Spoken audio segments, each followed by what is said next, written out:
para não derrubar aqui a live. Boa noite, pessoal! Aqui quem fala é a Karen Rodrigues. Hoje eu estou junto com o Paulo Iannuzzi. Bem-vindo, Paulo! Oi, querida, muito obrigado mais uma vez pelo convite. Obrigado a todos que estão aí nos ouvindo, acompanhando, assistindo. É sempre um prazer, uma satisfação estar com vocês. Boa noite a todos. Paulo, deixa eu te falar. Nós estamos com pessoas reduzidas aqui na live, vou te explicar por quê. O TV Galáctica recebeu um strike por causa de inveja, acredita? A gente já está tentando resolver. E por conta disso, estamos 3 meses sem poder fazer ao vivo no TV Galáctica. Então, a gente está no meu canal, no canal do Wagner Dorim. Já convidei o pessoal para entrar aqui, né, e participar. E aí, daqui 3 meses, a gente vai fazer por esses meios. Então, já vou convidando o pessoal para assinar o Wagner Dorim, que o TV Galáctica vai estar ao vivo ali. Quando a gente vai pegar esses vídeos, nós vamos subir no TV Galáctica, porque só dá para subir o vídeo, tá? Aí não vai ser ao vivo. Então, para participar ao vivo aqui com o Paulo, vai ter que ser ou pelo Wagner Dorim ou pelo meu canal, tá bom? Boa noite, todo mundo. Então, vamos começar. Desculpa pelo atraso, porque o Dorim não está aqui. Está me ouvindo? Tô, você caiu. Já te trouxe de volta. Olha tudo. Aqui, hoje os ET resolveram ficar na minha máquina aqui. Eu estou o dia inteiro assim, ó, em várias dimensões, daqui para baixo, tá? Tem que entrar num acordo com esses caras aí, não pode continuar. Tomara que eles não deixem tua voz robótica que ele sempre faz, né? Vamos aqui fazer umas orações. Não vai acontecer, não. Bacana.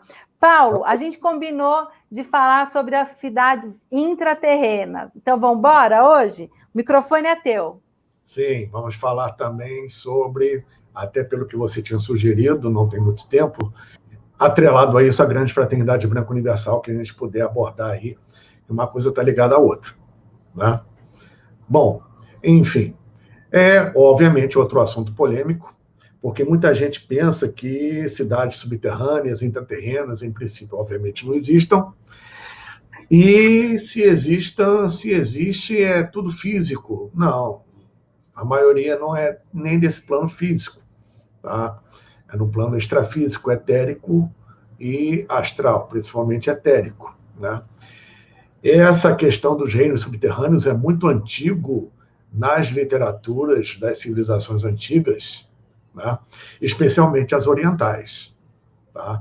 Que inclusive colocam determinados pontos no planeta, como no Tibete, no Himalaia, na própria Amazônia, no Planalto Central do Brasil, nas Rochosas, certos pontos da África, no Egito, e pelo mundo afora, determinadas entradas para os chamados reinos subterrâneos, né? Bom, em princípio, vamos colocar as coisas da seguinte maneira. Existe, com relação a isso, a chamada teoria da Terra Oca, tá? Que foi explorada a partir das experiências de um militar norte-americano, tá? No seu sobrevoo ao Polo, e um almirante chamado Almirante Byrd, tanto que ele escreveu um livro a respeito disso, cujo título é Terra Oca, é um livro famosíssimo, onde ele não percebeu que, obviamente, ele teria feito uma curva durante o seu sobrevoo ao Polo, tá?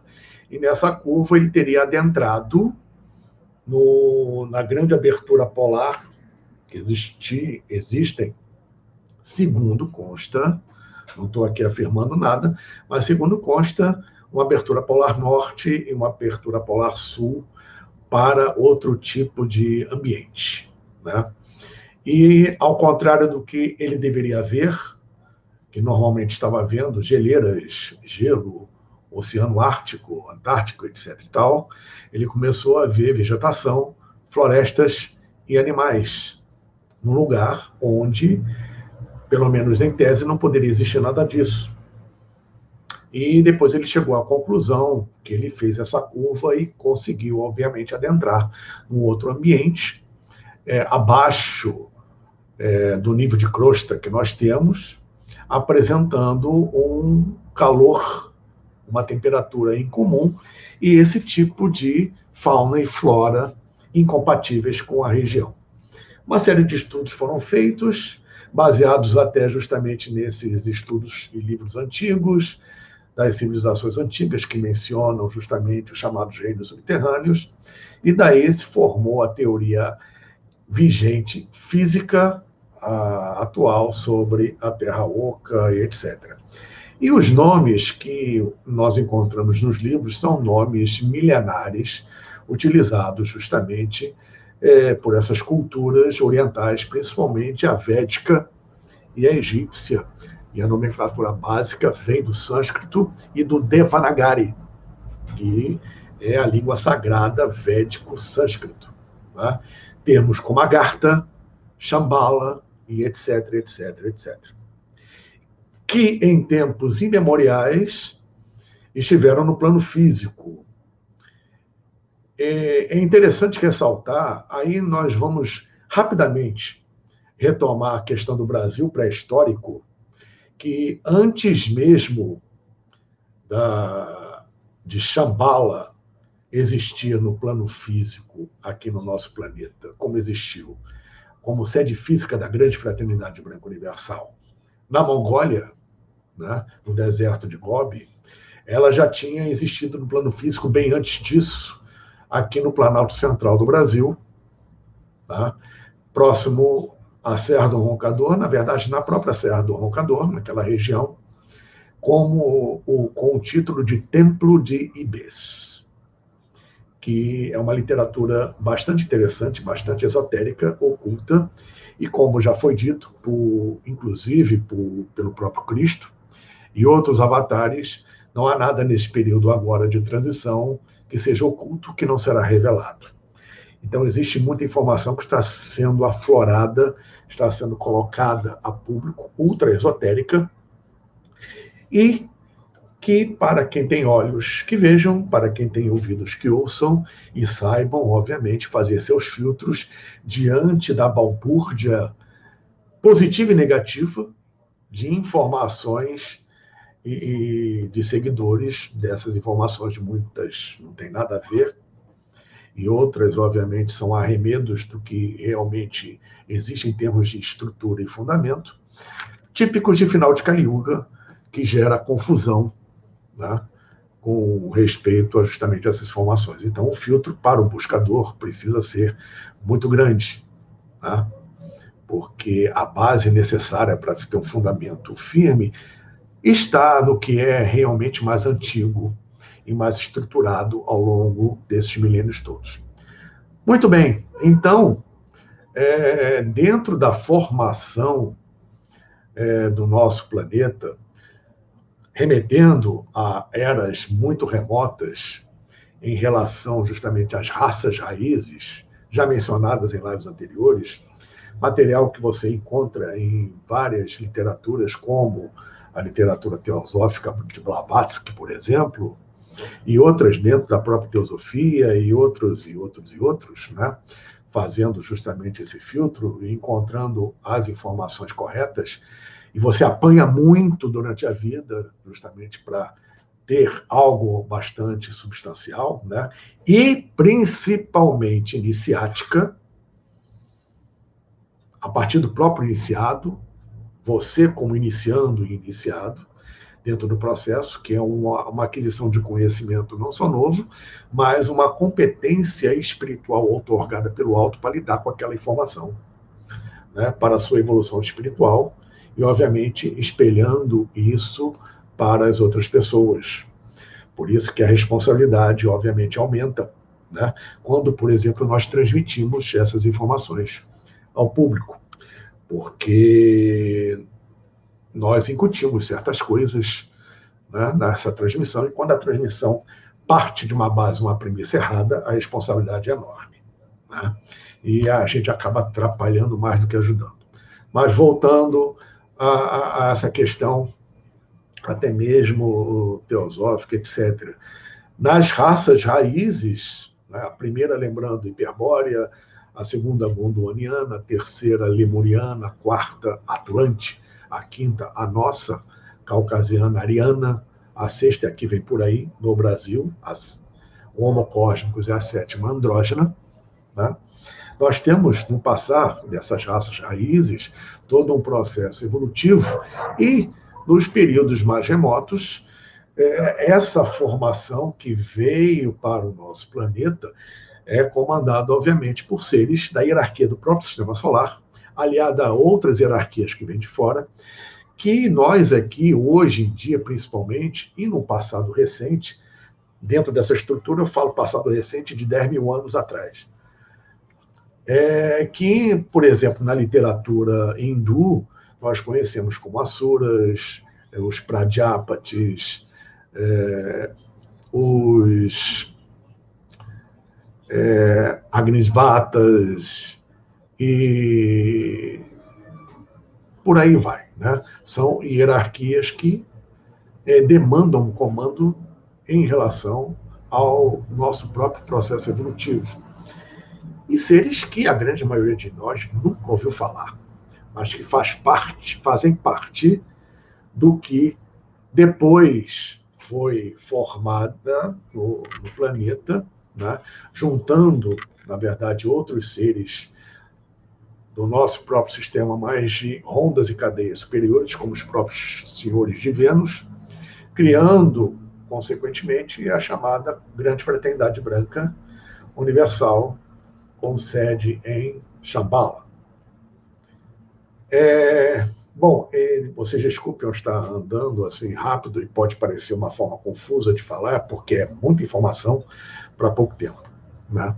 Mas dentro dessa estrutura, que é, até hoje, e continuará sendo, o verdadeiro governo oculto do mundo, porque o que nós conhecemos hoje como nova ordem mundial, ou chamado governo oculto, pelo lado negativo, pejorativo, é uma apropriação indébita, obviamente, pelo lado das trevas, sobre o termo Illuminati, que não tem nada a ver com a parte pejorativa que é explorada, né? O termo Illuminati, em sua origem, em função, não tem nada a ver com isso, é luz completa. E o governo oculto do mundo verdadeiro é o governo que espiritualmente comanda o processo evolutivo aqui, reino mineral, vegetal, animal, hominal, suprahominal. Tá? Junto com todas as hierarquias do nosso sistema solar e uma ou outra de fora do sistema. Tá?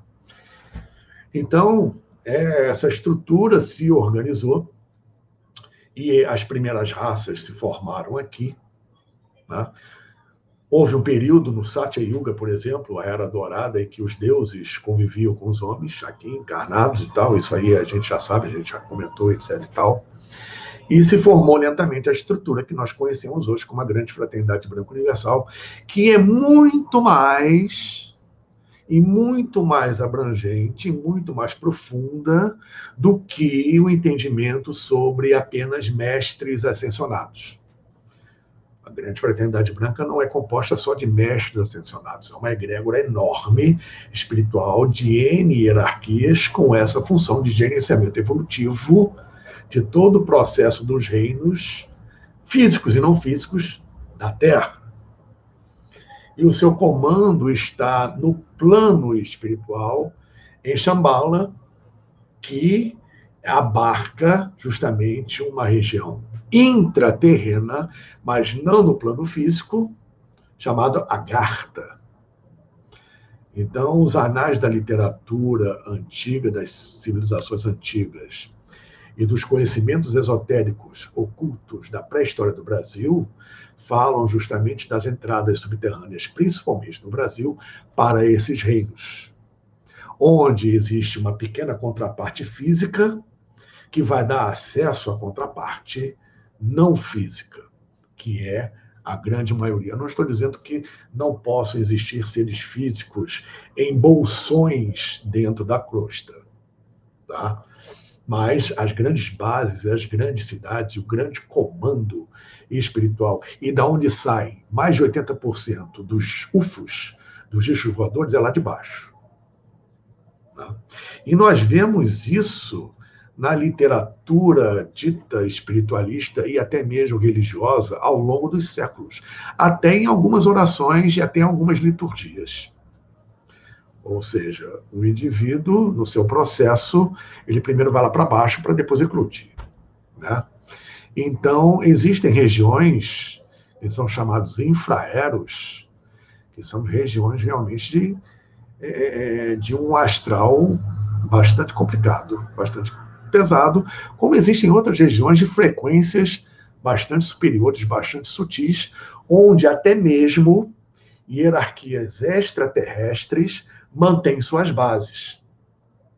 Então você tem, na verdade, a grosso modo, heranças no plano espiritual de seres, de hierarquias, de comandos da Lemúria, principalmente da Atlântida, e de outros que vieram depois, que hoje estão nessas regiões intraterrenas não físicas, numa frequência bastante superior. Tá? E nós temos, ao mesmo tempo, em comunhão com esse trabalho, tá, relativo ao governo oculto do mundo e o próprio Melquisedeque planetário para a Terra, as hierarquias de fora. As hierarquias ditas, volto a dizer, é um termo que eu já considero obsoleto, mas vamos lá, extraterrestres. Tá? E essas hierarquias, na verdade, o primeiro contato não é com o ser humano. Não temos total e plena garantia que o contato principal seja conosco. Na verdade, eles primeiro vão lá embaixo e criam suas bases, têm suas bases há muito tempo, como se costuma dizer na verdadeira ufologia avançada, que eles estão aqui já há muito tempo, eles não estão chegando. E física ou não fisicamente, a maioria não física, eles têm suas bases intraterrenas. Quantos relatos a gente não vê de OVNIs adentrando montanhas, adentrando rochas, criando um mecanismo, um portal, algo que isole o campo físico da nave do campo físico externo, e ele adentra a montanha num outro parâmetro dimensional. E vai parar onde? Em alguma base, alguma estrutura subterrânea interdimensional que existe não só em alguns locais aqui do planeta, como também debaixo d'água, principalmente debaixo d'água nos mares, em grandes rios, como o Amazonas e seus afluentes, como grandes lagos que existem na Serra do Roncador. Tem um lago que eu fui lá, Mato Grosso do Sul, perto de Barra do Garças, que é do território dos Chavantes, que pela medição, até hoje, não conseguiram encontrar o fundo do lago. A última medição deu mais de 200 metros, não chegaram no fundo do lago. E não é só aqui, ou nessa região que existe isso. Existem outros pontos do Brasil e no mundo onde isso acontece. Tá? Deixa eu falar uma coisa. Diga, querida. Está proibido agora os... Deixa eu só baixar meu som aqui, que está dando microfonia, peraí. Está proibido agora ter visitação, os chavantes não estão mais deixando entrar lá, não sabemos por quê. Você sabe que ali também tem uma caverna próxima, né? Desse lago que não tem fundo e que dizem que ali você tem águas curativas, mas também que é diferente. E está proibido. Eu fui com o Dorim no fim do ano lá para a Serra do Roncador e eles não deixaram a gente ir para lá, que estava proibido. Então a gente nem tentou, porque o chavante ele tem uma característica de ser um índio agressivo, né? Então eu nem tentei ir para lá. Apesar que tinha um pessoal de Eubiose que falou que poderia falar com o cacique e tal, mas a nação Chavante não nem é do Brasil. Eles vieram de fora do Brasil, foram se instalando aqui ao longo do tempo. E realmente eles são salvaguardas daquela região, levam isso muito a sério. Quando eu estive lá, fui numa caverna com o cacique Chavante. O cacique Chavante, desse ponto, dessa linha, índio não passa. Porque lá no fundo ali da caverna, aquele buraco ali, vem gente baixinha, assim, assado. A gente pode ir, vocês podem ir, índio não pode ir. Por que o índio não pode ir? Por que vocês não podem ir? Porque o povo de lá disse para não ir. Então, dessa linha, índio não passa. Quer ir, vai. né? Então, esse tipo de coisa para mais existe ali. E para eles é uma coisa muito séria, porque eles conhecem aquilo de geração após geração, N gerações, né? Conhecem muito bem a natureza, melhor do que ninguém, sabem o que tem ali a nível físico e não físico, o que é do planeta, o que é de dentro do planeta e o que é de fora do planeta. Eles sabem muito bem diferenciar isso. E, eu aplaudo porque, com o tempo, se deixar, vira ponto turístico, aí, acabam com a região.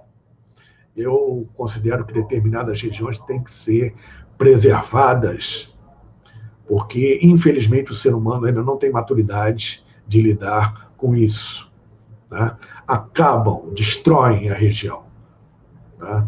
A primeira coisa é o lixo que deixam por ali. Se não houver isso, tá? Porque a FUNAI ninguém respeita, vai chegar a polícia, ninguém respeita, um decreto de uma autoridade, ninguém respeita, um índio vai respeitar, senão vai levar uma burdunada no meio do campo. E muito bem dada, né? Porque ali também é a casa deles. E o ser humano, de uma forma geral, invade seu menor pudor e faz o que bem entende, né? Eu acho uma atitude não só elogiável, como necessária, né? Até um determinado ponto. E tenho a certeza que eles receberam ordem para isso.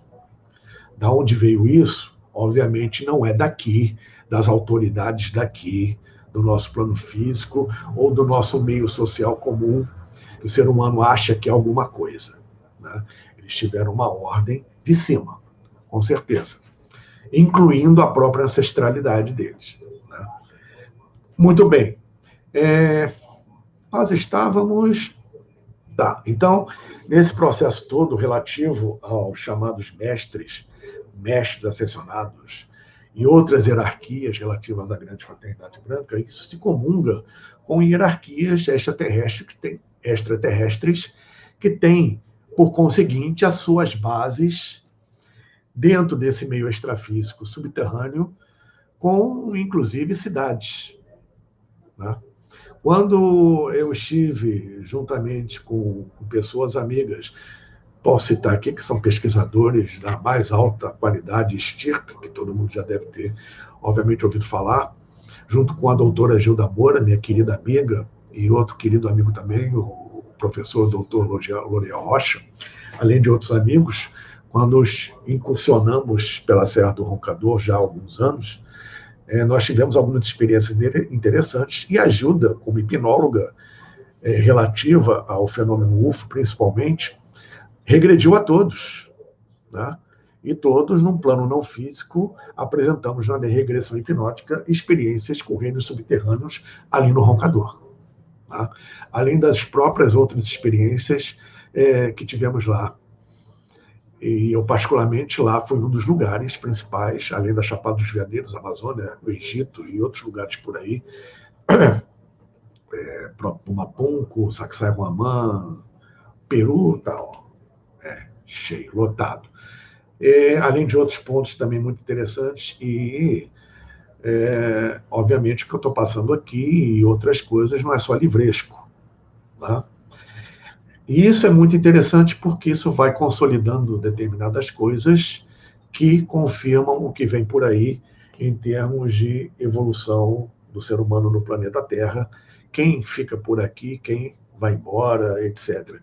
N parâmetros e nuances que existem dentro desse processo, né? Então, chega num determinado ponto que o verdadeiro governo oculto espiritual do mundo, que nós hoje conhecemos como os Senhores dos Raios e a Grande Fraternidade Branca Universal, se confunde, obviamente, com hierarquias extraterrestres, que têm as suas bases, em sua maioria, dentro da Terra, e com os próprios povos antigos, que hoje, a nível espiritual, mantêm uma estrutura de governo a nível intraterreno. Tivemos uma experiência na Amazônia também incrível, onde apareceu, a doutora Gilda estava presente, aliás, se deu mais com ela isso, a grande senhora da época Atlante, na salvaguarda da região da Amazônia que nós estávamos. E ela se apresentou, né, totalmente ligada à questão subterrânea, que nós estamos falando, da onde ela delibera, junto às suas falanges, suas hierarquias, qualquer coisa no sentido evolutivo da Amazônia e em pontos centrais na pré-história do Brasil, na época Atlântica, da quarta cidade Atlântica no Brasil, que pontos que existem até hoje, como, por exemplo, a temida e obscura, misteriosa e enigmática Acacor. E quem já se meteu com Acacor não voltou para contar a história. Eu tive a felicidade de ouvir do próprio cacique Tatum Canara informações não só sobre Acacor, mas da investida do Terceiro Reich, da Alemanha nazista, no Amazonas, por volta de 1932, 34, se não me engano. Eu até fiz um seminário no Pilar Gieves só sobre isso, da investida nazista na Amazônia, procurando Acacor, onde lá para dentro nós ainda hoje vemos uma tribo de pele branca e olho azul. Então, o Brasil tem muito babado.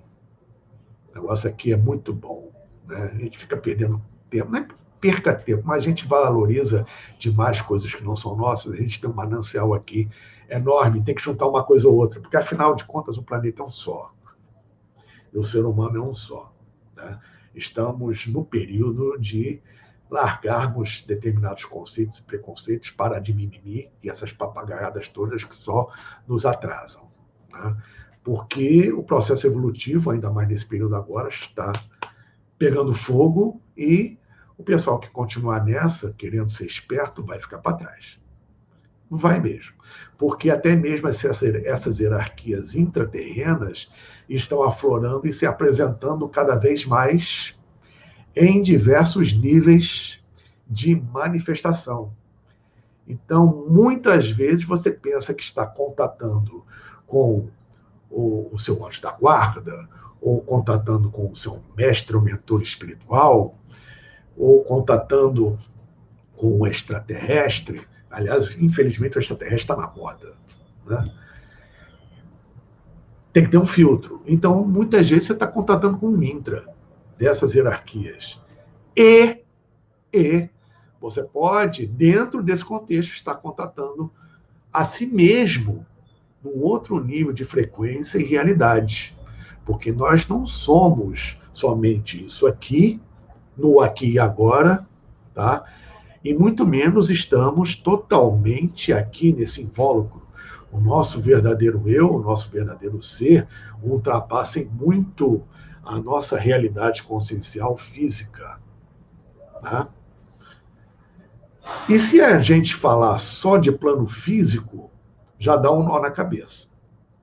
Imagine de outras dimensões. Por que eu digo isso?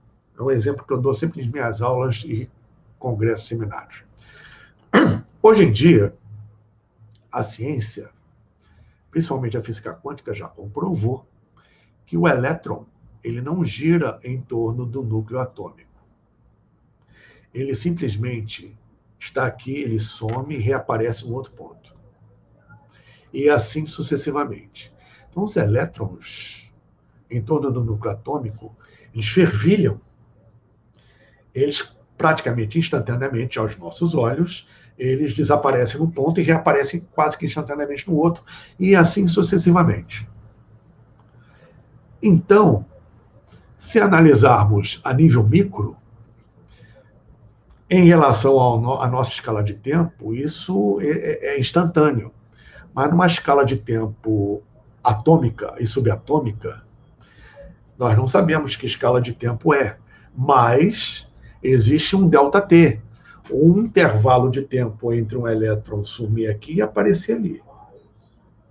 O que isso significa? Significa que ele esteve em algum lugar nesse intervalo de tempo. Que lugar?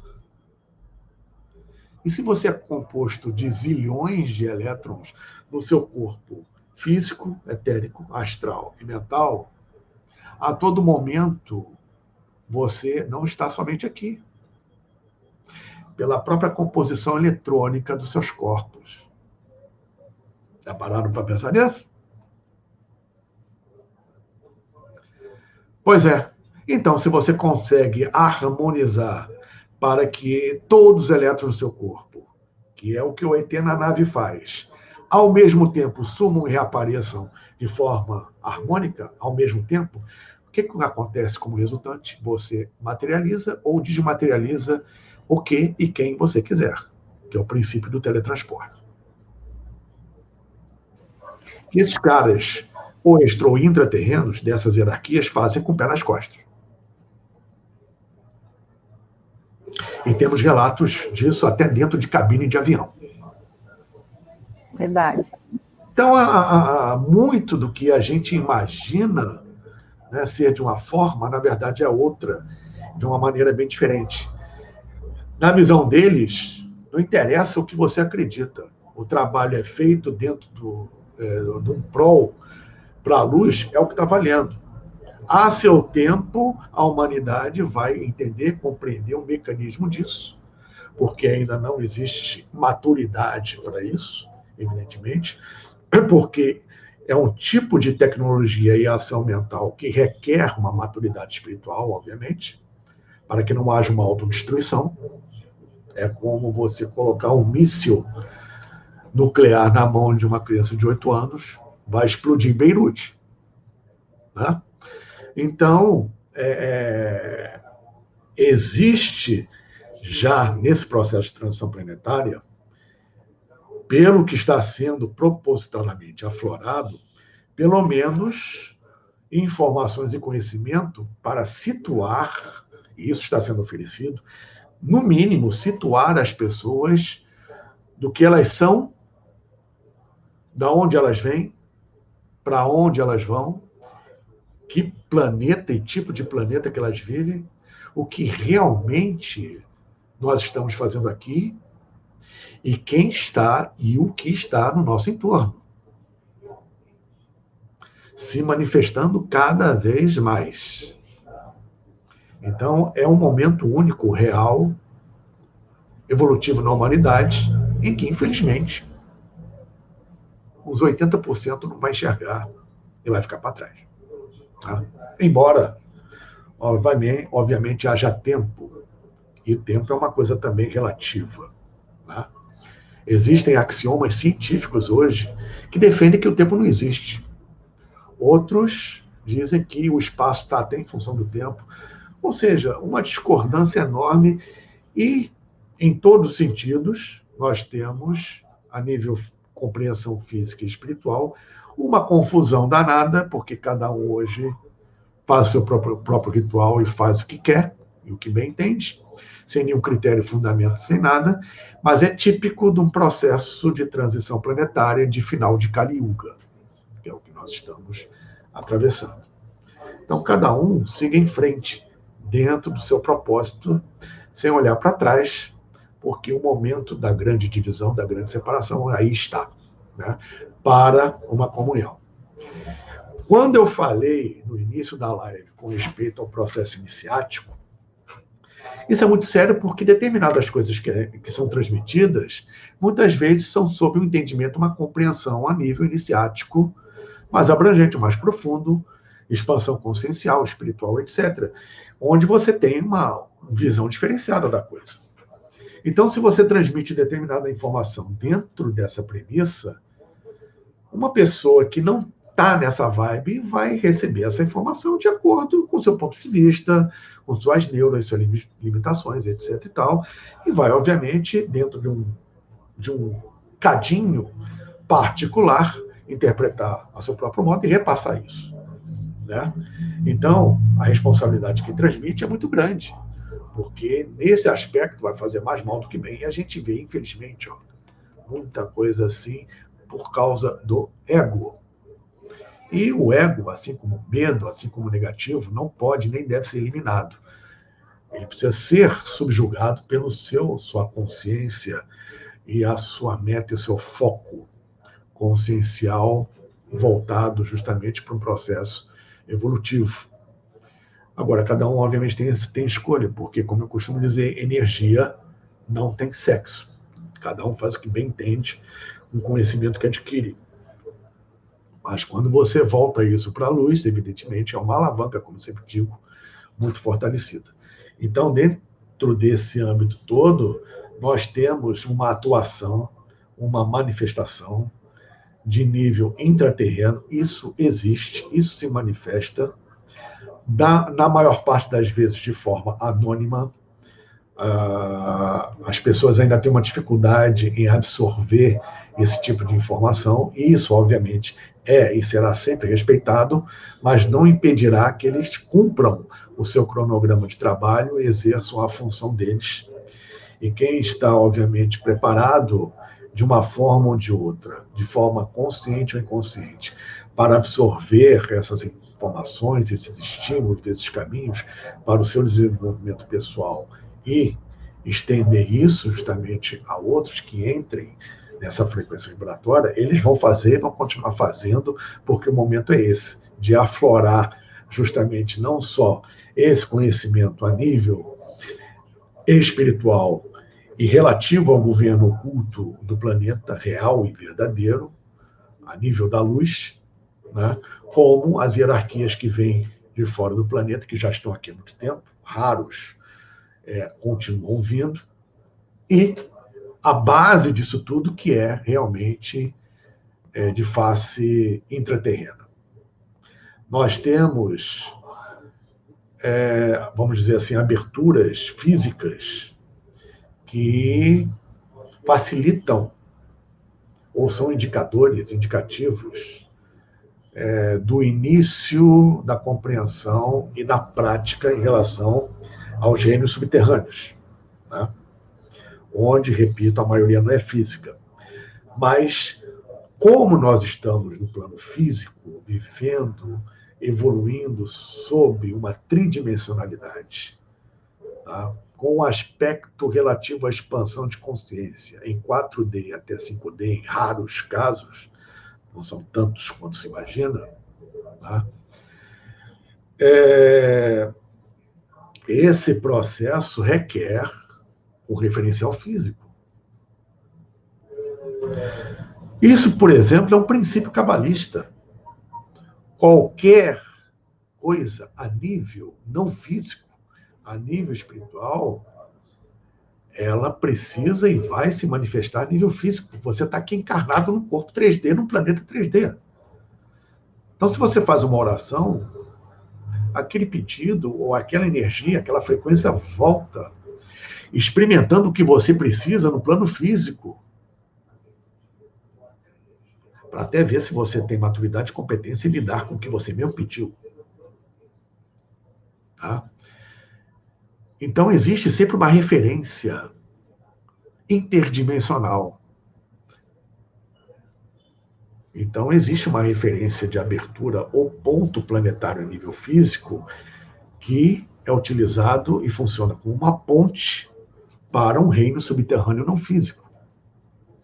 Então, nós temos aberturas na Serra do Roncador, na Amazônia, no sul de Minas, no Planalto Central, em alguns pontos, no Jalapão, na Mantiqueira, no Rio de Janeiro, na Serra Gaúcha, no Piauí, na Serra de Tumucumaque, na Amazônia, no noroeste do Brasil, região chamada Cabeça de Cachorro, o Exército conhece bem, já estive lá também, dificílimo acesso a um local de energia fantástica também, assim como Tumucumaque. Tá? Outros pontos aí na Amazônia, inclusive perto da fronteira com o Peru, a América do Sul. Nós temos no mundo inteiro as principais, Polo Norte, Polo Sul, nas Rochosas. No Himalaia, então, tem 3, onde um é por excelência, um que liga a América do Sul. Tá? O Dalai Lama, anterior a esse, desapareceu no Himalaia. Foi visto nos Andes, porque a energia está migrando, está saindo de lá e vindo para cá. Muitos lamas tibetanos estão aprendendo português, porque a coisa vai recomeçar aqui, eles estão vindo para cá. Tá? A energia, repito, migra, está saindo do Himalaia, vindo para os Andes, de novo, de novo, se vocês forem pesquisar a fundo nas fontes fidedignas, vocês vão ver isso. Tá? Enfim, um detalhe que eu ia falar agora me fugiu. Depois eu lembro se for o caso. Tá? Estamos no meio disso tudo. Está tudo aflorando. As informações, como já foi dito na live anterior, no Egito, principalmente embaixo da esfinge, das pirâmides, algumas já afloraram, estão trancando, muitas outras vão aflorar, porque o mundo, na verdade, é um quebra-cabeças enorme. Cada um de nós e cada lugar especial de vórtice de energia tem um pedaço do quebra-cabeça. Então, nem tudo está só no Egito, nem tudo está só na China, nem tudo está só na América do Sul, nem tudo está só na América do Norte. Tá? Um outro exemplo interessante. Eu não vou entrar em mérito porque eu confesso a vocês, desculpe, eu sou bastante sincero, eu não tenho paciência para esse tipo de debate ou diálogo. Cada um acredita no que quiser. Mas vamos lá. Admitindo-se a forma esférica da Terra, que não é uma esfera, é um geóide. Quem não sabe o que é geóide vai pesquisar. Então, a Terra é um geóide em princípio. Tá? Eu não vou entrar aqui se a Terra é plana ou um geóide. Mas, se analisarmos as fotos que nós temos, supostamente, para mim não é supostamente, mas enfim, supostamente, eu quero estar neutro nesse momento, nessa informação aí, mas as fotos supostamente tiradas do ônibus espacial, da ISS, International Space Station, satélites, etc., mostram o planeta em detalhes mínimos, com todas as cores, com inversão de cores, com luz ultravioleta, com infravermelho. Você tem isso hoje na Lua, você tem isso em Marte. Você tem em Vênus. Vocês sabiam que desde a década de 60, onde 2 das 4 naves Venera russas, 2 pousaram em Vênus, nós temos desde a década de 60 um mapeamento completo de Vênus. Ninguém sabe disso, pouca gente sabe disso, né? Mas temos um mapeamento completo de Vênus igualzinho que temos na Terra. Marte, então, nem se fala. O projeto para Marte está muito mais avançado do que eles falam. Mas isso aí é uma outra história. Então, nós temos fotos do planeta vistas de quilômetros e quilômetros de altitude e não temos uma foto, pelo menos exposta ao público, dos polos. Alguém já viu alguma foto do Polo Norte, do Ártico, ou do Polo Sul, da Antártida, onde supostamente existiriam os buracos, as aberturas para a entrada para os reinos físicos subterrâneos? Isso não quer dizer que a Terra seja oca. Tá? Isso é uma outra polêmica. Tá? Mas, com certeza, a crosta ela tem bolsões. E lembrando que cabem cidades dentro desses bolsões se analisarmos somente o aspecto físico. É claro que um aspecto extrafísico, bolsão ou não, independe. Tá? E lembrando, coisa que já foi falado antes, vamos relembrar que o terreno do Brasil foi um dos primeiros, eu não tenho certeza se foi o primeiro, foi um dos primeiros a se solidificar na formação do planeta. E a crosta no Brasil, no Planalto Central, é mais grossa do que no resto do planeta, que é uma casquinha de ovo. Então, nós temos uma rede no Brasil de túneis, cavernas, formações naturais dentro da crosta enorme. O Brasil parece um queixo suíço. Nos 3 pontos, principalmente, que encontramos dentro do estudo da eubiose, né, formando o Triângulo Sagrado, Itaparica, sul de Minas e Roncador. A base está ali. E tudo que abrange está inserido dentro desse triângulo imaginário com esses 3 vértices. Tá? Enfim, como eu disse no início, o babado no Brasil é grande. A questão intraterrena, ela merece realmente uma atenção, merece estudos, porque é uma hierarquia que está aqui desde o início da formação do planeta, que age, que atua e que, neste momento, está se manifestando cada vez mais em comunhão com outras hierarquias que a maioria já conhece mais. Né? Embora muita gente embarque em informações falsas, em devaneios em relação aos mestres, à grande fraternidade branca, etc. O que vale salientar é que a hierarquia relativa à grande fraternidade branca, principalmente com respeito aos mestres, tá? Primeiramente, ela não manda mensagem quilométrica. Um parágrafo e meio, eles já dizem o suficiente para você ficar pensando 20 dias. É muito profundo. Segundo, eles não enviam mensagem para A, B, C ou para um grupo específico. Esses mentores, esses mestres, que a gente qualifica como mestre porque não tem outra palavra. Que mestre aí não é uma palavra, é um termo muito limitado perto do processo evolutivo consciencial deles, perto da mônada deles, que também não é desse sistema. E vou citar alguns que vocês já conhecem: Joku, El Moria, Kutumi, Serapis Bey, todos esses, alguns Saint Germain, esses aí, alguns outros também, que a maioria não conhece. E que tem as suas próprias hierarquias, enfim.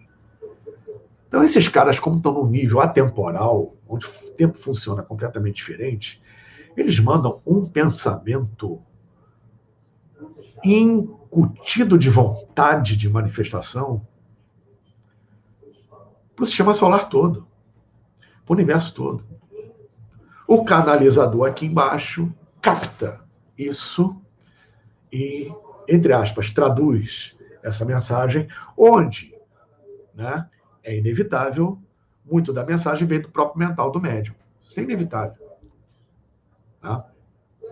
Então é por isso que algumas mensagens têm na sua estrutura algumas falhas de conhecimento.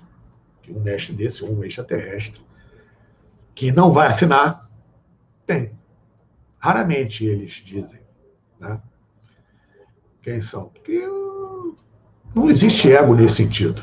Tá? O que existe é um trabalho a ser feito. Tá? Então, mas mesmo assim, esses caras, em alguns momentos, já estiveram aqui, encarnados aqui, passando por poucas e boas que a gente passa. Eu acho até que muito mais do que a gente passa hoje, porque hoje em dia, em termos físicos, temos muitas facilidades sociais e tecnológicas que em tempos remotos não existiam. Você tinha que aprender a ser homem bem cedo. Você tinha que aprender a ser mulher bem cedo. Não existia mimimi, não. Então, são seres que passaram para alcançar o grau que eles estão hoje pelos seus processos naturais de abandono do ego, exercendo o desapego e sair da zona de conforto. Então, eles compreendem, sabem muito bem o que a gente está passando aqui, porque eles já passaram igual ou pior. Então, saibam que eles não são valorizados como eles merecem, que eles dão um apoio a todas as hierarquias até chegar nas suas entidades que você recebe lá no terreiro, ou para aquele santo que você reza na igreja, para o anjo que você invoca na cabala, e assim vai. Estão gerenciando isso tudo e estão sempre ao nosso lado. Eles só não podem colocar na nossa cabeça uma informação que a gente não tenha, porque eles vão estar interferindo no nosso livre-arbítrio e isso eles vão respeitar. Né? Mas é aquela tal história. Um mestre desse diz pra gente que não é a função do ET, o ET não age assim, mas o mestre chega assim: meu filho, eu estou junto com você, mas o primeiro passo é seu. Você tem que dar sozinho. Ninguém vai dar esse passo por você. Se você não der esse passo, a gente não pode fazer nada, você não vai sair do lugar. Vai continuar apanhando. Você vai dar o primeiro passo, você vai apanhar mais, mas você vai estar andando. Então, o primeiro passo é seu. Os outros daremos juntos. Você pode ter certeza absoluta que isso funciona, que isso existe. Tá? Que em nenhum momento, jamais, por pior que possa parecer, nós estamos sozinhos. Tá? Porque é aquela imagem de Michelangelo. O homem lá recostado e Deus se esticando todo para tocar o dedo do homem. Ou seja, os mestres estão com cãibra no braço, de tanto esticar para tirar a gente do fundo do poço. Se nós não esticarmos o braço de volta, se não fizermos a nossa parte, vamos continuar no fundo do poço. Mas, ao mesmo tempo, como reza um ditado sufi dos antigos árabes, o melhor lugar para estar é no fundo do poço, porque só existe uma saída para cima. É isso aí, gente. Eu estou à disposição de vocês para perguntas, etc. Não vou abusar do tempo, porque na live passada a gente ultrapassou. Ultrapassou. Bom, tem uma pergunta que veio lá atrás do... Deixa eu abaixar aqui para não dar microfone. Esqueci, que eu estava te ouvindo mais alto. Tem uma pergunta lá atrás que um rapaz perguntou, o Cauã. Deixa eu ver se eu acho aqui. Mas eu lembro da pergunta dele. Aqui. Boa noite, Karen. Pergunta ao Paulo se vamos ter pirâmides como as do Egito nas cidades futuras. Ele me perguntou isso na live que eu faço, Karen responde. Falei, melhor perguntar para o Paulo. Primeiro precisamos tirar a mata de cima das pirâmides que estão na Amazônia. Né? Agora, se isso vai ocorrer ou não sei. Eu particularmente, eu faço votos que sim. Eu vou ser o primeiro a estar lá, etc. Mas isso aí só o tempo dirá. Pode ser? Pode. Por que não? Eu tenho uma pergunta para você. Eu não li muitos livros da Helena Blavatsky porque eu não gosto da maneira como ela escreve. Eu fico com sono. Mas eu me interessei por uma parte que são as cartas de Dizia, não, são as cartas dos Mahatmas. Ela conviveu com Kuthumi, né? E diz que essas cartas elas se materializavam e davam diretrizes para Helena Blavatsky. O Kuthumi ele ascensionou, né? E virou mestre, né, ascensionado daquela região de Shambhala e tal. O que era falado nessas cartas?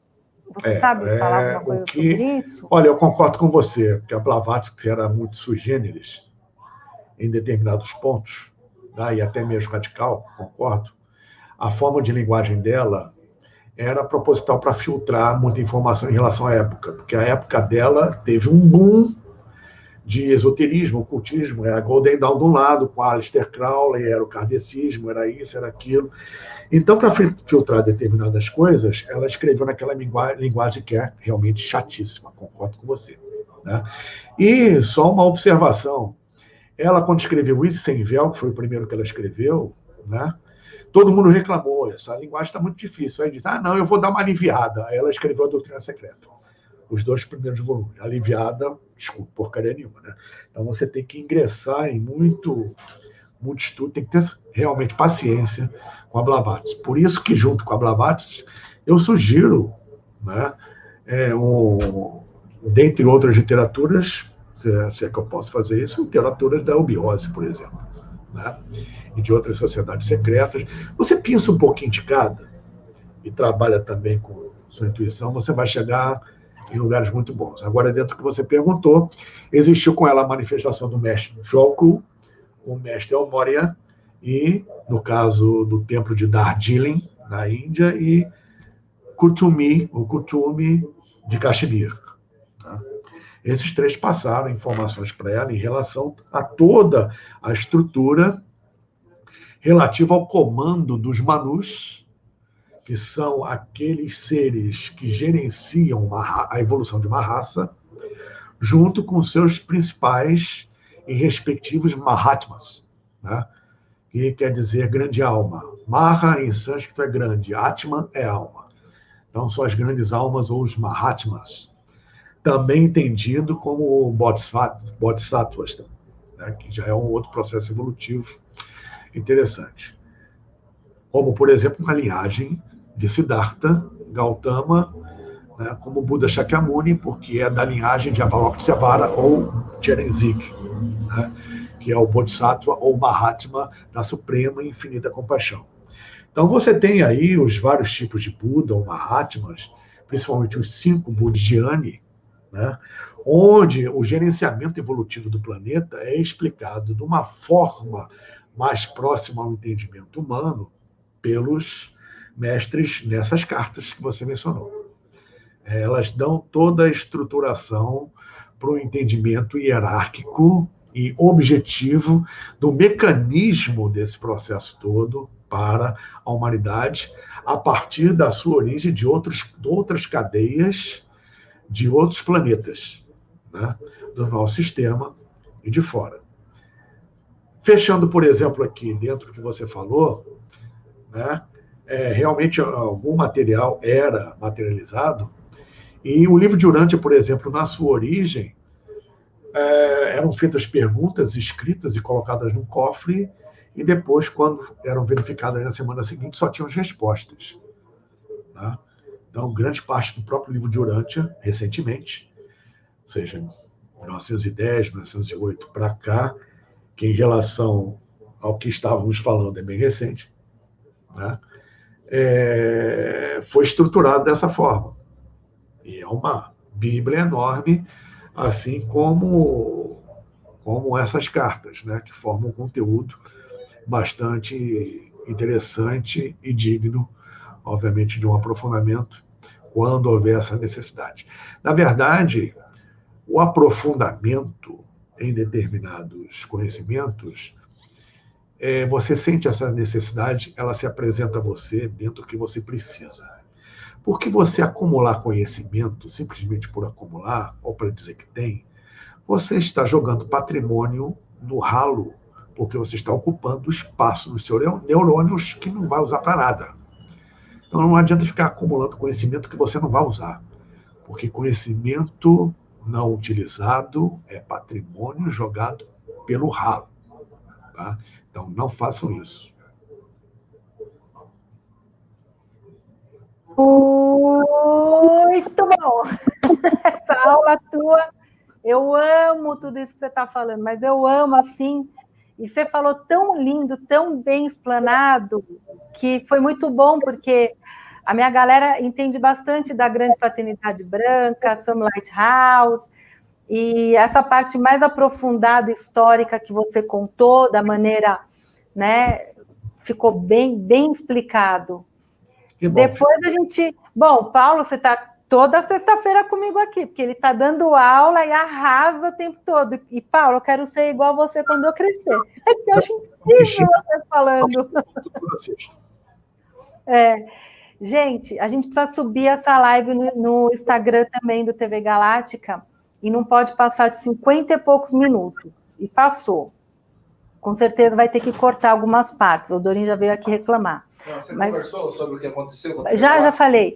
Então, eu quero agradecer todos vocês, inclusive, pessoal, se vocês querem o ao vivo com o Paulo, em 3 meses, é somente no meu canal, Karen Rodrigues, e no canal Wagner Dorim, porque o TV Galáctica recebeu um strike de alguém que está invejado, e então a gente não tem como fazer esse ao vivo. Então, eu sugiro que vocês se inscrevam no Wagner Dorim, a galera do TV Galáctica, ou no meu canal Karen Rodrigues. Por que no TV Galáctica? Porque no TV Galáctica também tem outros palestrantes, outras pessoas, não é só eu, tem um monte, inclusive até o Wagner quer convidar o Paulo para palestrar na TV Galáctica, porque dele não é live, é palestra. Então, eu convido todos vocês, tá bom? E deem like, compartilhem, principalmente para você que está estudando, porque vale a pena. O Paulo é professor, ele tem um grupo de estudos, eu deixo sempre o link dele aqui nas minhas lives, para vocês procurarem ele, os estudos deles, que vale a pena, ele é sensacional. Paulo, gratidão, Muito linda a tua live, eu adorei. E semana que vem de novo. 9 horas, pode ser? Não, 9h30 ou aquele horário que eu te passei. 3, a gente conversa. O horário que... Eu vou atrasar meia hora, a Karen responde, porque eu entrei no chutebox. Estou com roupa de academia, para dar tempo de eu me trocar e começar a live aqui com vocês. Que for, estaremos aí. Agradeço muito a você mais uma vez, ao Dorim, um grande abraço para ele. Agradeço a presença de todos vocês que ficaram até aqui agora. E mais uma vez eu reitero o convite, quando nós aqui do Pilar Gêmeos começamos a produzir também as nossas lives, já fizemos uma, já tem tempo, foi 29 de maio, né? A Karen, assim como o Dorim, estão convidados a participar. Agora eu vou ficar no lugar dela, né? Ela vai ficar à vontade para falar o que quiser. Enquanto aos invejosos, Karen, eu vou parodiar aqui uma frase de um antigo amigo meu. Esses invejosos são pobres almas clamando por evolução. Então, vamos em frente. A gente sabe. Eu vou só dar um último recado aqui, convidar vocês para a família Acturiana, né? E também a gente vai começar do dia 10 ao dia 16, a Semana da Prosperidade e Abundância com terapias multidimensionais. Lá eu vou ensinar vocês como que vocês acessam o campo vibracional multidimensional, trazendo para a tua realidade, olha só. Aí o convite vai estar aqui nos links, o curso é 100% gratuito e online. Só que tem que participar, porque se você não participar da aula, não vai ficar gravado. É só nesse período, do dia 10 ao dia 16. Ok? E tem a família Acturiana. Agradeço o Paulo de coração, adorei. Gratidão, então até sexta que vem. Beijo, galera. Bom fim de semana. Gratidão, Paulo.